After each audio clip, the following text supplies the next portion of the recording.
We're giving the Michelin to Russians, but not the stars. France has delivered enough weapons to Ukraine to arm a small country. But not everything is as smooth as it looks at first glance.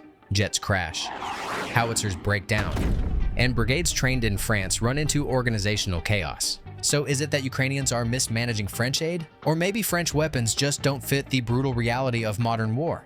The arrival of French Mirage 2000s was celebrated like a holiday in Ukraine. No TV channel or military expert skipped it. But months have passed since the handover, and still no real feedback from pilots or ground crews. Why the silence? Did the Mirage fail to meet expectations? Summer 2025 was rough for these jets. Досудове розслідування за фактом падіння. The State Bureau of Investigation has launched a pre-trial inquiry into the crash of a Mirage 2000 fighter jet in Volyn. Preliminary reports, on July 22nd, after takeoff, the pilot reported an electronics failure. He ejected safely, but the jet went down in uninhabited terrain and sank in a swamp. Losing a jet like that hurts. Air defense is already Ukraine's weakest shield protecting civilian cities. We won't speculate on the cause without facts. The key is, the pilot survived, and his testimony may be crucial. Pilots are priceless specialists for Ukraine. With so few available, training courses are accelerated. That lets young Ukrainians master F-16 or the Mirage 2000 quicker. Was that a factor in the crash? No one knows. But other French jets are pulling their weight. Mirage is mainly an air defense booster, and perhaps now Mirages will also start being used more actively for strikes. For example, with AASM Hammer. These aircraft intercept Russian missiles and drones and hit ground targets of their own. But in air-to-air combat, Ukrainian Mirages face limitations because of their missile loadouts. Still, it's a highly capable jet, badly needed on the front line. And the lack of public footage is more about secrecy than weakness. The truth is simple. As with any king, a jet is only as strong as its weapons. That means Storm Shadow/SCALP EG, the Franco-British cruise missile France has been handing over to Ukraine. With upgrades, Mirage 2000s can launch them. And if even Ukraine's ancient Su-24s were adapted to fire Storm Shadows, the Mirage is more than capable. Dozens of these missiles have already struck Russian forces and deep into Russia itself. Moscow hasn't felt this level of French humiliation since the Crimean War, and it stings extra hard because Russia hasn't shot down a single one. They try, sure, but the results are embarrassing. Look at this. Russian interceptors fired.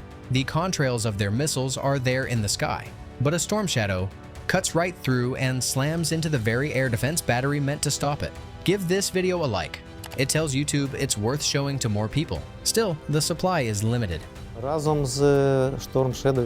We use decoy missiles alongside Storm Shadows, fake radar targets that burn out Russia's air defenses, forcing them to waste interceptors while the real missiles get through. Missiles play a huge role on the battlefield, but the main theater of war is still on the ground. And here, French aid is massive. More than 284 VAB armored personnel carriers have entered the ranks of Ukrainian brigades. This APC was built for the French army by the well-known Renault company. It got its baptism of fire in the Gulf War. Its full name is Véhicule de l'Avant Blindé. That means frontline vehicle. But the Frontline today looks nothing like it used to. In its stock configuration, the vehicle doesn't always meet the challenges of the Russo-Ukrainian war. So what does it take to match those challenges? Remember, the VAB was designed in the late 60s, when the world was watching Vietnam, Arab-Israeli wars, and African independence struggles. Back then, the focus was on mobility, modularity, and mass production, and the VAB delivered. But Ukraine's war is different. It's called the First Drone World War for a reason. Today, protection and firepower are what matter most. For modern conditions, the VAB is mostly used for logistics, and it handles that role well.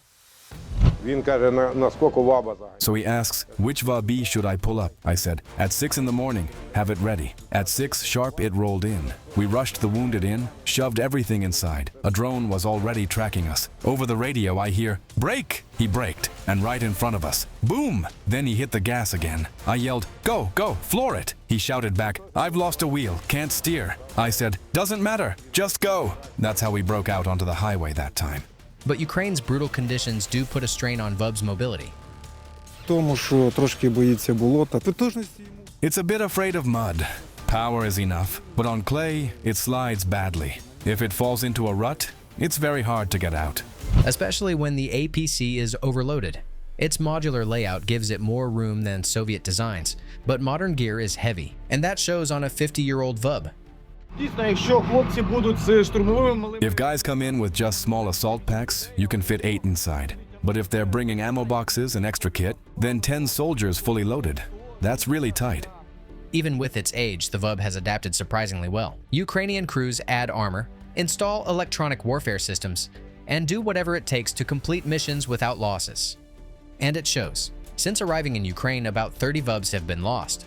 Only 10% of the total fleet. Ukrainians can fight with anything. Subscribe to the channel. Your support is important to us and helps us to continue developing. Take the legendary TRF1 howitzer. Why legendary? It was designed back in the 1970s as one of the first semi-automated guns, where not everything had to be done manually. And yes, the engineers pulled it off. France had around 50 TRF1 howitzers in storage, and it handed over the most serviceable ones to Ukraine. This gun has a slightly larger caliber, 155 millimeters. That means a longer barrel, which lets it fire about 6 kilometers farther. But that's not its main feature. This howitzer also has an engine. It's self-propelled. Self-propelled doesn't mean you don't need to tow it. It's still a towed gun. Transport vehicles bring it close to the front or the mission area, but from there it can move short distances on its own to take or change position. That's where the advantages end, and the headaches for artillery techs begin. The downside is it breaks down often. With Soviet systems, you could just hit it with a hammer and it kept working. Here, you've got hydraulics. If a hose bursts, the whole thing stops. Over time, TRF1's biggest advantage became its main drawback. It was a pioneer among semi-automated towed guns, but age and design flaws have caught up with it. Keeping these howitzers alive is a job for specialists. This howitzer is like a spoiled girl. You have to treat her gently. If she doesn't like something, she just quits on you. Then you've got to chase her, fix her, pamper her. So yes, the TRF1 is a temperamental lady. Trouble not only for the Russians, but also for Ukrainian crews. Still, for what it is, these issues were expected. And the key part, they still fire. But if there's one type of French weapon Ukrainians don't complain about, it's the snakes.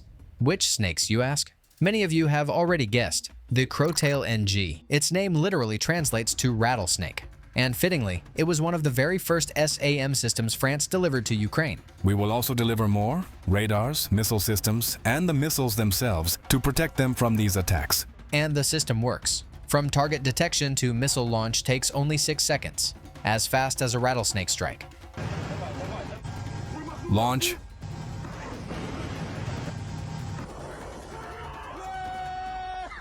With a range of up to 11 kilometers and altitude coverage up to 6 kilometers, it's perfect for knocking down cruise missiles, drones, and helicopters sneaking low into Ukrainian cities. Target destroyed. Splash. The only drawback? Numbers. Ukraine has just a handful of Crotale NG launchers. But that's not stinginess from Paris. France itself only had 20 launchers as of early last year. Alongside the Crotale, France also sent Mistral man-pads, their version of the Stinger, and the Franco-Italian SAMP-T system. Ukraine now operates several batteries of SAMP-T, though it's probably the least talked about major SAM system in Ukrainian service. All we officially know is that one has already shot down a Russian Sukhoi fighter jet.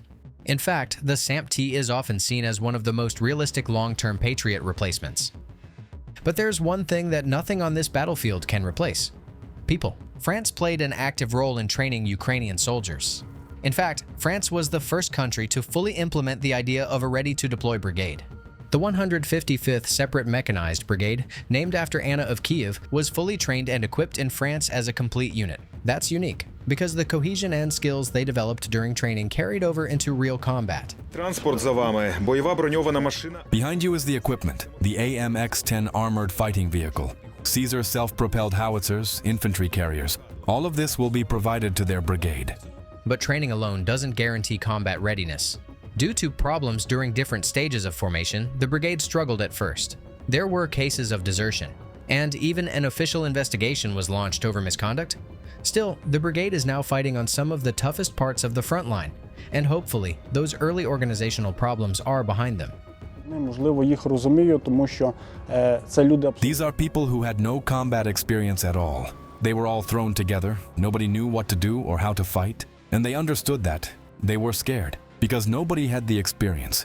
A lot of guys probably left because of that. But when I came here, I knew exactly what I was walking into, that everyone was at zero. Still, I felt I had to be here to help the guys gain that combat experience. And I think every day we're getting better and better.